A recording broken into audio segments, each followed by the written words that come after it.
Minister Imran Khan attends 20th Shanghai Cooperation Organization Council of Heads of State today. In Afghanistan, 4 policemen have been killed and 20 others injured in a car bomb attack near police headquarters in Almar district of Faryab province. A meeting of Federal Cabinet chaired by Prime Minister Imran Khan was held in Islamabad to discuss overall political and economic situation of the country. In Iraq, 2 security members have been killed and 6 others injured in a roadside bomb explosion.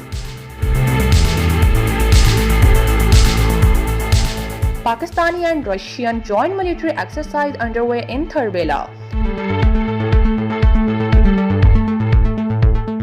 Armenia, Azerbaijan and Russia signed agreement to end conflict over Nagorno Karabakh. Pakistan International Airline announces Umra Flights from different local destinations to Medina Munawwara and Jeddah.